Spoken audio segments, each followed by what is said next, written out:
Hello and welcome back to Easy Daily English.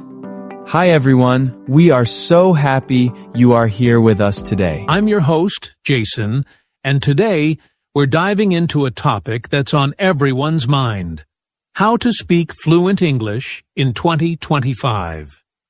Whether you're just starting or have been learning English for a while, this episode is packed with tips and insights that will help you improve faster than ever before. And I'm Julia, your co-host. Hi, everyone. Learning to speak English fluently might feel like a big challenge, but it's absolutely possible. In 2025, the tools and resources available are better than ever, making fluency more achievable for people from all backgrounds.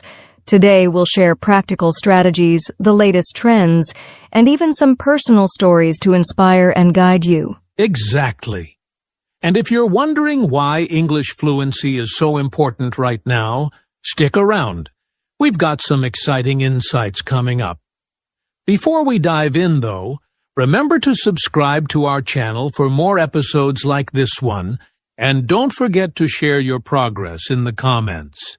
We love hearing from you. Let's get started. Jason, why don't we begin by talking about why fluency in English is such a game changer in today's world? So, let's talk about why fluency in English is such a big deal, especially as we head into 2025. English isn't just a language anymore, it's a global tool. It's used in business, education, travel, and even for connecting with people on social media. Being fluent in English can open doors to opportunities that might otherwise feel out of reach. That's so true, Jason. For example, think about job markets. Many multinational companies list English fluency as a must-have skill. It's not just about understanding. It's about being able to communicate your ideas clearly and confidently in a way that connects with others. Absolutely. And it's not just about work. Traveling becomes so much easier when you can speak English. Whether you're asking for directions in Paris, ordering food in Tokyo, or meeting new friends at an international event, English helps you feel more connected wherever you go. And let's not forget the social aspect. A lot of the world's movies, books, podcasts, like this one, and even trending videos on platforms like YouTube and TikTok are in English. Being fluent means you can enjoy these without feeling like you're missing out. Exactly. Fluency isn't just about knowing a language, it's about using it as a bridge to new experiences, cultures, and ideas. And here's the good news. In 2025, the resources to achieve fluency are better and more accessible than ever before. That's why this episode is so important. We're going to show you how to make the most of those resources and take real steps toward fluency. But first, let's talk about the barriers learners often face and how to overcome them. Now, let's dive into one of the biggest questions. Why do so many learners struggle to become fluent in English? Julia, what's one common challenge you've noticed? Oh, there are quite a few, but the first one has to be the fear of making mistakes. Many learners feel embarrassed or shy when they try to speak, especially in front of others. They worry about their pronunciation, grammar, or whether they'll be understood at all. That's such a common one. And it's important to remember, making mistakes is part of learning. If you're not making mistakes, you're not growing. But I get it. It can feel intimidating. Exactly. Another big barrier is not having enough practice. Many learners focus on reading and writing, but don't spend enough time speaking or listening to English in real-life situations. Right. It's like trying to learn to swim by reading about swimming. You need to actually jump into the water. Speaking regularly, even if it's just to yourself or with a language partner, is key to fluency. And let's not forget about time. A lot of people struggle to fit English practice into their daily routine.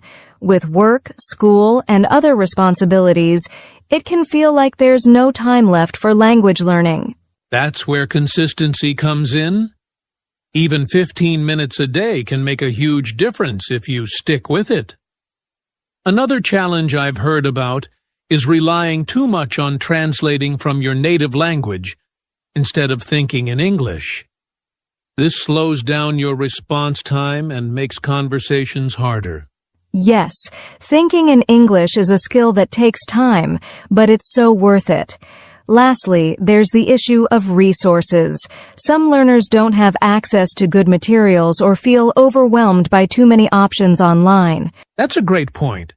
In 2025, there are more tools than ever, but knowing which ones to use and how to use them effectively is crucial. We'll get into that in a bit, but first, let's talk about actionable steps to overcome these barriers and start building fluency. All right, we've talked about the barriers, but now it's time to focus on solutions. Julia, let's start with one of the most important steps for building fluency: consistency. What are your thoughts on this? Consistency is everything, Jason. Even if you only practice for 15 or 20 minutes a day, doing it every day makes a huge difference. For example, you can start your morning by listening to a short English podcast or reviewing new vocabulary during your lunch break. Absolutely. And speaking of podcasts, you're already taking a great step by listening to this one. Another tip is to create a routine. Find a specific time each day for English practice, so it becomes a habit. Another powerful step is to immerse yourself in the language. You don't have to live in an English-speaking country to do this. Surround yourself with English by watching TV shows, listening to music, or even setting your phone's language to English. That's a great tip, Julia. And don't just consume English. Interact with it. Try to mimic phrases you hear in TV shows or repeat sentences from podcasts. This helps with pronunciation and intonation. Exactly. And if you can, find a speaking partner. It could be a friend, a tutor, or even an online language exchange partner. There are so many apps and platforms that connect language learners these days. Yes, but what if someone doesn't have a partner to practice with? Here's what I recommend.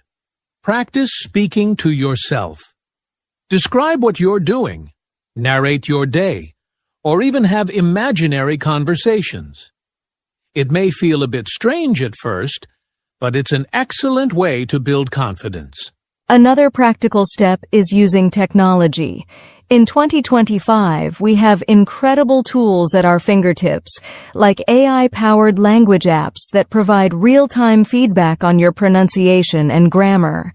Apps like these make it easy to identify and fix mistakes. And let's not forget flashcards. Apps like Anki or Quizlet are fantastic for memorizing vocabulary. But don't just learn individual words. Focus on phrases and sentences. This way, you'll know how to use the words in context. Great point. Also, learners should try shadowing. It's when you listen to a native speaker and repeat what they say immediately, copying their tone and rhythm. It's one of the best exercises for improving fluency. Another thing that's often overlooked is thinking in English. Start small. Try naming objects around you in English, or planning your day in your head using simple sentences.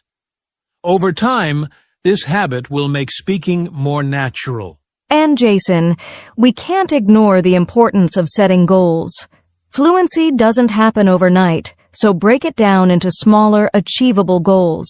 For example, aim to learn 10 new words a week or have one conversation in English by the end of the month. That's right. And remember, progress is progress, no matter how small. Celebrate your achievements and don't compare your journey to others. Everyone learns at their own pace. Well said, Jason. With these steps, anyone can make real progress toward fluency. Next, let's talk about some exciting trends and tools in 2025 that can make this journey even easier. Now, let's explore some of the exciting trends and tools available in 2025 that are making it easier than ever to achieve English fluency. Julia, what's the first trend that stands out to you? One trend I'm really excited about is the rise of AI-powered language learning apps. Apps like ChatGPT, for instance, are now integrated with personalized learning features. They can simulate real conversations, give instant feedback on pronunciation, and even help learners practice specific topics. That's a game changer. Another trend I've noticed is virtual reality, VR, for language learning. Imagine putting on a VR headset and practicing English in a simulated environment, like ordering food at a cafe in London or having a business meeting in New York. It makes learning interactive and fun.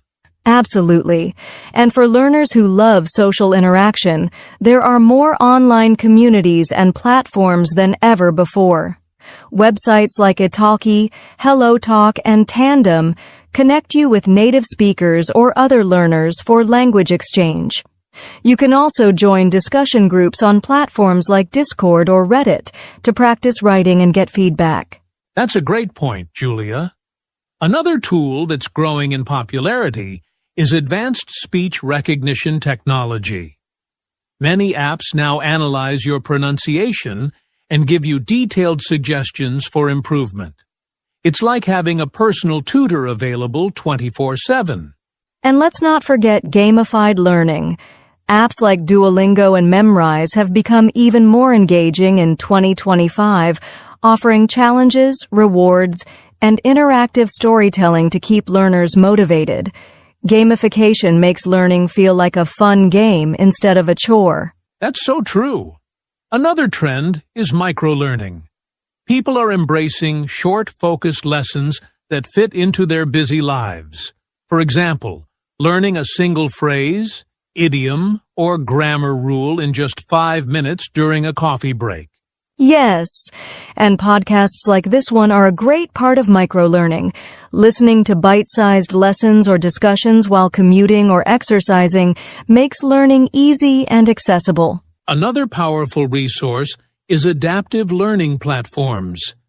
These platforms use AI to track your progress and customize lessons based on your strengths and weaknesses. They make sure you're always learning at the right level for you. And lastly, there's the trend of creating your own content. Learners are now encouraged to make videos, write blogs, or even host mini podcasts in English. It's a great way to practice and build confidence while sharing your journey with others. The tools and trends of 2025 make one thing clear. If you're willing to put in the effort, the resources are there to help you succeed. And speaking of success, let's wrap up with some motivation to keep you moving toward your fluency goals. Before we wrap up, let's talk about something that every learner needs: motivation. Julia, what would you say to someone who's feeling discouraged about their English fluency journey? I'd say this: fluency is not a destination, it's a journey. Every single word you learn, every sentence you practice is a step forward. Don't be too hard on yourself. Progress may seem slow at times, but it's happening. Trust the process. That's such an important reminder. I think it's also helpful to remember why you're learning English in the first place. Maybe it's for a job, travel, or to connect with people from around the world. Keeping that reason in mind can keep you motivated when things get tough. Absolutely. And don't compare yourself to others.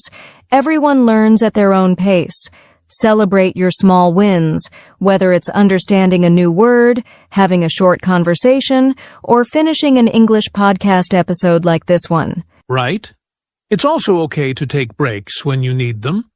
Language learning is like a marathon, not a sprint. It's about consistency, not perfection. And remember, mistakes are proof that you're trying. Another thing to keep in mind is that fluency isn't just about speaking perfectly, it's about communicating effectively.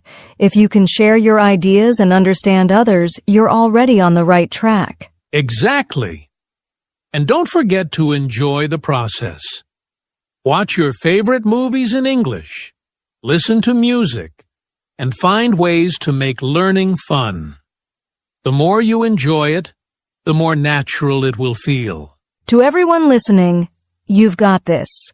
Learning a new language is one of the most rewarding things you can do. Keep going, stay consistent, and remember, we're here to support you every step of the way. Well said, Julia. And with that, we'll wrap up for today. Remember, fluency is within your reach. Take small steps every day, and soon you'll look back and see how far you've come. Thanks for joining us. Keep practicing, stay motivated, and we'll see you next time on the English Learning Podcast. Thank you for joining us on today's episode of the English Learning Podcast.